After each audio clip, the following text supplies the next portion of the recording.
Hello everyone, welcome to our YouTube channel सर्वजीय सब। आज की इस वीडियो में हम लोग देखेंगे हिस्ट्री क्लास 6 का। आज है हमारा थर्ड चैप्टर आरंभिक नगर। हम इसको सीटेट के लिए देख रहे हैं या फिर आप किसी भी एग्जाम की प्रिपरेशन कर रहे हो, टीसी एग्जाम की, तो उसके लिए रीट के लिए भी ये है। तो फिर हम ज़रूर करते हैं, प्लीज़ वीडियो को लाइक करिएगा, कॉमेंट करिएगा। हड़प्पा की कहानी। अक्सर पुरानी इमारत अपनी कहानी बताती है। देखो हम कैसे समझेंगे इसको। अभी आपके गांव में पुराना घर होगा तो बता कितना कहानी बता रहा होगा यार, आपके बचपन बीते होंगे, आपके पेरेंट्स के बचपन बीते होंगे, तो वही सब है। लगभग 150 साल पहले, देखो जब तक हम अपने से कनेक्ट नहीं करेंगे तो हमें हिस्ट्री समझ में नहीं आएगी। लगभग 150 साल पहले जब पंजाब में पहली बार रेलवे लाइन बिछा जा रही थी तो इस काम में जुटे इंजीनियरों को अचानक हड़प्पा पूरा स्थल मिले जो आधुनिक पाकिस्तान में है।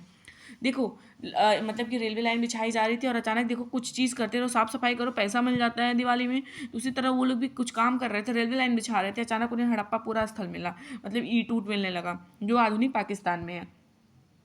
उन्होंने सोचा कि ये एक ऐसा खंडहर है जहाँ से अच्छी ईंटें मिलेंगी। उन्होंने सोचा ये तो बहुत बढ़िया खंडहर है, यहाँ पे तो अच्छी अच्छी ईंटें मिलेगी, यानी सोना मिल रहा है, यहाँ से और निकालो। तो ये सब सोचकर खंडहरों से हजारों ईंटें जो है उखाड़ ले गए, जिससे उन्होंने रेलवे लाइन बिछाई। इससे कई इमारतें पूरी तरह क्या हो गई, नष्ट हो गई। मतलब जितना पुरातत्व के बारे में पता चलना था, चीज़ों को जो भी था, वो क्या हुआ, पूरा स्थल वगैरह सभी इन्होंने खराब कर दिया। इसके बाद लगभग 80 साल पहले पुरातात्विदों ने इस स्थल को ढूंढा। तब पता चला कि यह खंडहर उपमहाद्वीप के सबसे पुराने शहरों में। इसके बाद 80 साल पहले पुरातात्विदों ने इस स्थल को ढूंढा, फिर पता चला कि यह खंडहर जो है उपमहाद्वीप के सबसे पुराने शहरों में से एक था।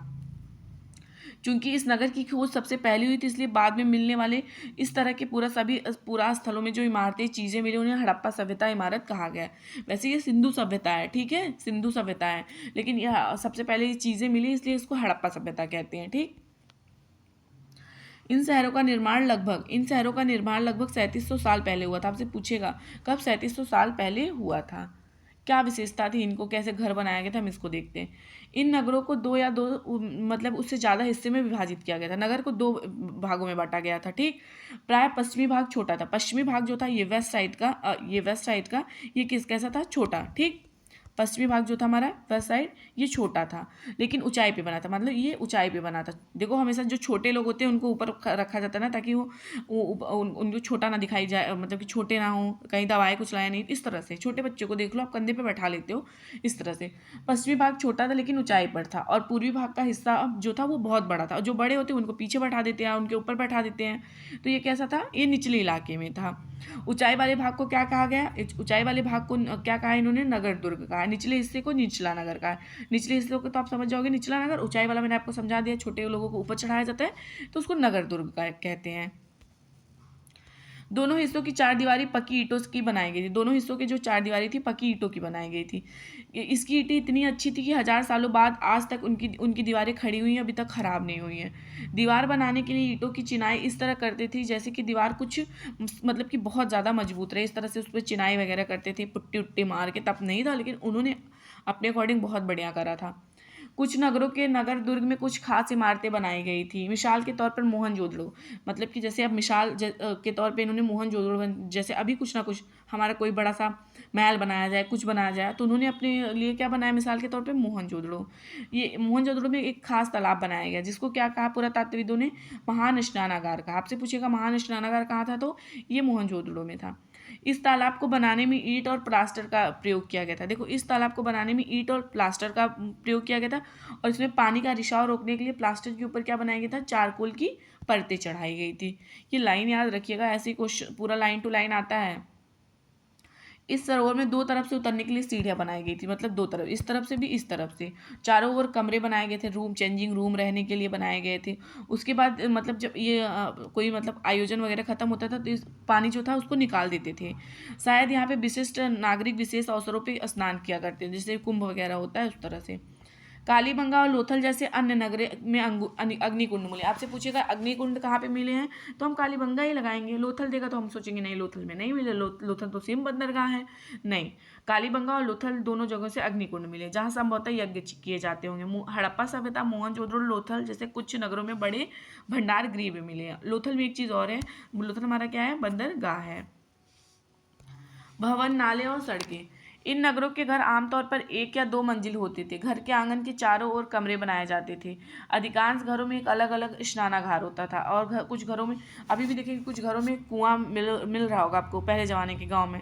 ठीक है, घर के आंगन मतलब कि जो घर के आंगन थे चारों ओर, ये आंगन हो गया, इसके चारों ओर छोटा छोटा डिब्बा, ये हमारा क्या हो गया, कमरा हो गया। इस तरह बनाए जाते थे।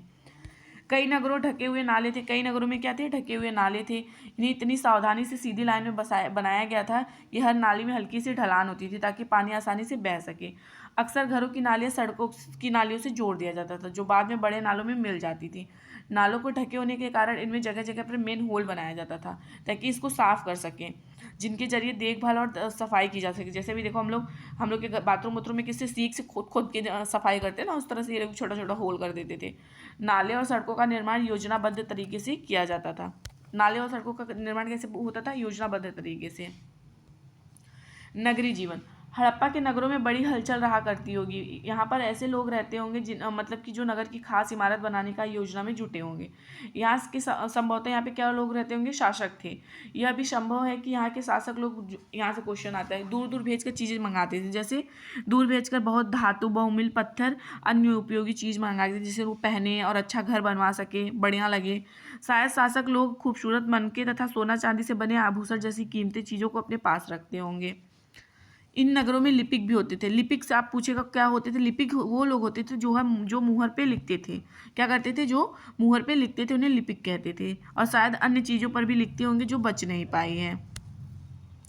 इसके अलावा नगरों में शिल्पकार स्त्री पुरुष भी रहते थे जो अपने घरों के किसी उद्योग स्थल में तरह तरह की चीज़ें बनाते होंगे। लोग लंबी यात्रा भी करते थे, वहाँ से उपयोगी वस्तुएं लाते थे, मतलब दूर से कहीं से जाके कुछ ना कुछ लेके आते थे। जैसे अभी हम लोग के मम्मी पापा मेला जाएँ कुछ लेके तो जरूर ही आएंगे, उसी तरह से लोग भी थे। साथ ही सुदूर देशों की किस्से कहानियाँ, मिट्टी से बने खिलौने भी मिले जिनसे बच्चे जो हैं वो खेलते होंगे। सबसे ऊपर मोहनजोदड़ो की एक सड़क और उसमें एक बना नाला और एक कुआं है, ये देख लीजिए, ये आपको दिख रहा है ना, ये देख लीजिए।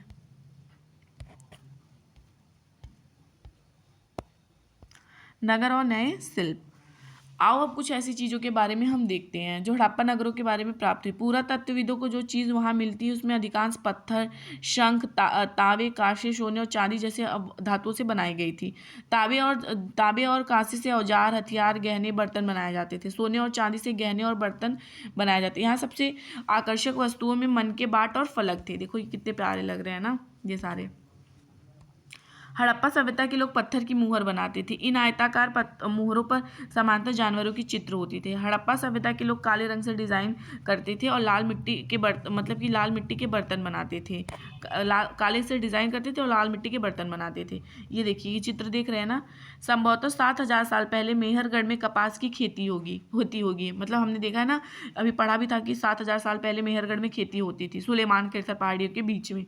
मोहनजोदड़ो से कपड़ों के टुकड़े के अवशेष, चांदी के फूलदान, ढक्कन तथा कुछ अन्य तांबे एवं वस्तुएं से चिपके हुए मिले हैं। पक्की मिट्टी तथा फेन से बनी तकलियां सूत कताई का संकेत देती है। एक इनको देख लीजिए, ये कढ़ाईदार वस्त्र पहने हुए हैं। देखो एक व्यक्ति है जो मूर्ति मोहनजोदड़ो से मिली थी, उसमें कढ़ाईदार वस्त्र पहनाए। देखो कढ़ाईदार वस्त्र भी ये पहने हुए हैं। इनमें से अधिकांश वस्तुओं का निर्माण विशेषज्ञों ने किया था। विशेषज्ञ उसे कहते हैं जो किसी खास चीज़ को बनाने के लिए खास प्रशिक्षण लेता है। जैसे अभी देखो कोई डॉक्टर हो गए, कार्डियोलॉजिस्ट हो गए, किसी न किसी चीज़ के वो विशेषज्ञ ही होते हैं।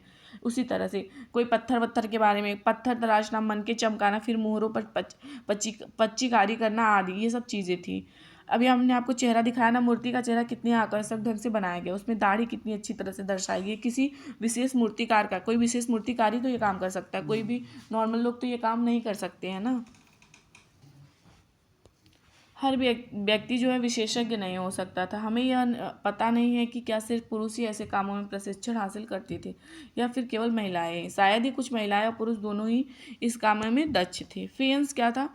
फेंस जो था ना, पत्थर और शंख प्राकृतिक तौर पर पाए जाते थे, लेकिन फेंस को कृत्रिम रूप से तैयार किया जाता था। कैसे? बालू या स्फटिक पत्थरों के चूड़ को गोद में मिलाकर उनसे वस्तुएं बनाई जाती थी। उसके बाद उन वस्तुओं पर एक चिकनी परत चढ़ाई जाती थी। इस चिकनी परत रंग प्रायः नीले या हल्के समुद्री हरे होते थे। फेयन से मन के चूड़ियाँ, बाले और छोटे बर्तन भी बनाए जाते थे। कच्चे माल की खोज। कच्चा माल उन पदार्थों को कहते हैं जो प्राकृतिक रूप से मिलते हैं, मतलब उन पदार्थों को कहते हैं या तो जो प्राकृतिक रूप से मिलते हैं या फिर किसान या पशुपालक उनका उत्पादन करते हैं। जैसे लकड़ी, धातु, गैस प्राकृतिक रूप से उपलब्ध कच्चे माल हैं। इन्हें इनसे फिर से कई तरह की चीज़ें बनाई जाती हैं। मिसाल के तौर पर किसानों द्वारा पैदा किया गया कपास का कच्चा माल कहते हैं, जिससे बाद में कताई बुनाई करके कपड़ा तैयार किया जाता है। हड़प्पा में लोगों को कई चीज़ें वहीं मिलती थी, लेकिन तांबा, लोहा, सोना, चांदी, बहुमूल्य पत्थर जैसे पदार्थों को दूर दूर से आयात करते थे। हड़प्पा के लोग तांबों का आयात, देखो यहाँ से पूछे, हड़प्पा के लोग जो थे ना वो तांबों का आयात कहाँ से करते थे? आज के राजस्थान से। यहाँ तक कि पश्चिम एशियाई देश ओमान से भी तांबे का आयात किया जाता था। देखो पश्चिम एशियाई देश जो है ओमान, वहाँ से तांबे का भी वहाँ से भी मंगाया जाता था तांबा। कांसा बनाने के लिए तांबे के साथ मिलाई जाने वाली धातु जो थी टीन, टीन का कहाँ से होता था? आधुनिक ईरान और अफगानिस्तान से किया जाता। सोने का आयात आधुनिक कर्नाटक और बहुमूल्य पत्थर का आयात गुजरात और ईरान और अफगानिस्तान से किया जाता था। नगरों में रहने वालों के लिए भोजन। लोग नगरों के अलावा गांव में भी रहते थे। वे अनाज उगाते थे और जानवर को पालते थे। किसान और चरवाहे भी शहरों में रहने वाले शासक, लेखकों और दस्तकारों को खाने का सामान देते थे। पौधों के अवशेषों से पता चलता है कि हड़प्पा के लोग गेहूं, जौ, दाल, मटर, धान, तिल और सरसों उगाते थे। जमीन की जुताई के लिए हल का प्रयोग एक नई बात थी। हड़प्पा काल के हल तो नहीं बच पाए क्योंकि वे प्राय लकड़ी से बनाए जाते थे, लेकिन हल के आकार के खिलौने जरूर मिले हैं। इस क्षेत्र में बारिश कम होती, इसलिए सिंचाई के लिए लोगों ने कुछ तरीके अपनाए, जैसे संभवतः पानी का संचयन किया जाता होगा, ज़रूरत पड़ने पर उससे फसलों की सिंचाई की जाती होगी। हड़प्पा के लोग गाय, भैंस, भेड़, बकरियां पालते थे। बस्तियों के आसपास तालाब और चारागाह होते थे, लेकिन सूखे महीनों में मवेशी के झुंड को चारा पानी की तलाश में दूर दूर तक ले जाया जाता था। वे बेर फलों को इकट्ठा करते थे, मछली पकड़ते थे और हिरण जैसे जानवरों का भी शिकार करते थे। गुजरात में हड़प्पा कालीन नगर का सूक्ष्म निरीक्षण। कच्छ के इलाके में, देखो यहाँ से क्वेश्चन आता है, कच्छ के इलाके में खादिर वेद के किनारे धौलावीरा नगर था। धौलावीरा क्यों फेमस था? वहाँ साफ पानी मिलता था, जमीन उपजाऊ थी। जहाँ हड़प्पा सभ्यता के कई नगर हमने अभी देखा ना, हड़प्पा सभ्यता के जो नगर थे वो 2 भागों में विभाजित थे, लेकिन धौलावीरा एकमात्र ऐसा नगर था जो 3 भागों में विभाजित था। कौन सा? धौलावीरा 3 भागों में विभाजित था। इसके हिस्से के चारों ओर पत्थर की ऊंची ऊंची दीवार बनाई गई थी। इसके अंदर आने जाने के लिए बड़े बड़े प्रवेश द्वार थे।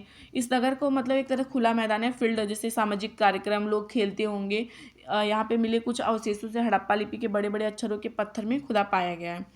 इन अवलेखों को संभवतः लकड़ी में जड़ा गया था। यह एक अनोखा अवशेष है क्योंकि आमतौर पर हड़प्पा के लोग लेख जो है मुहर जैसी छोटी वस्तुओं पर ही पाए जाते थे।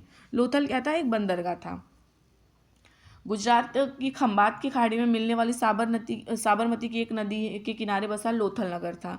ऐसे स्थान में बसा था जहाँ कीमती पत्थर, कच्चा माल आसानी से मिल जाता था। पत्थर, शंख और धातुओं से बनाई गई चीज़ एक महत्वपूर्ण केंद्र था। इन नगरों में एक भंडार गृह भी है। इस भंडार गृह में कई मुद्रांकन मुहरबंदी जो थी। मुहरबंदी क्या है? गीली मिट्टी पर दबाने से उसकी छाप बन जाती थी। ठीक,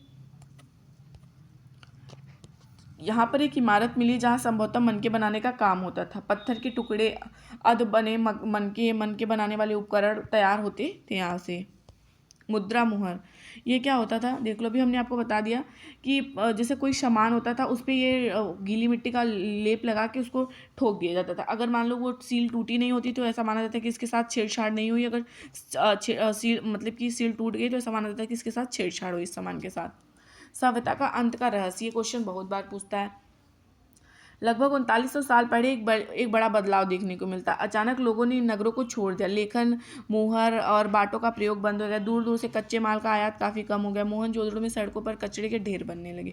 जल निकास प्रणाली नष्ट हो गई और सड़कों पर झुग्गीनुमा घर बनाए जाने लगे। ऐसा क्यों हुआ? कुछ पता नहीं है। कुछ विद्वान कहते हैं कि नदियाँ सूख गई थी, यहाँ से लोग चले गए होंगे। कुछ लोग कहते हैं जंगलों का विनाश हो गया है। कुछ लोग कहते थे इसका कारण ये हो सकता है कि ईंट पकाने की ईंधन की ज़रूरत ही नहीं पड़ती होगी। इसके अलावा मवेशियों के बड़े बड़े झुंडों से चारागाह वाले घास वाले मैदान समाप्त हो गए होंगे। कुछ इलाकों में बाढ़ आ गई होगी, लेकिन इन कारणों से ये स्पष्ट नहीं हो पाता है। सभी नगरों का अंत कैसे हुआ? क्योंकि बाढ़ और नदी सूखने का असर कुछ ही इलाकों में होगा ना, सारा इलाका तो समाप्त नहीं हो जाएगा। ऐसा लगता है कि शासकों का नियंत्रण समाप्त हो गया है। जो भी हुआ परिवर्तन का असर बिल्कुल साफ दिखाई देता है कि देखो, आधुनिक पाकिस्तान के सिंध, पंजाब और में बहुत सारी बस्तियां उजड़ गई। कई लोग पूर्व और दक्षिण के इलाकों में छोटे छोटे बस्तियों में जाकर बस गए। इसके लगभग 1400 साल बाद नगरों का विकास हुआ। इनके बारे में हम अध्याय यानी चैप्टर 5 और 8 पे पढ़ेंगे। प्लीज़ वीडियो को लाइक करिएगा, चैनल को शेयर सब्सक्राइब, नोट्स लेना होगा तो आप लोग कमेंट जरूर से करिएगा। Thank you.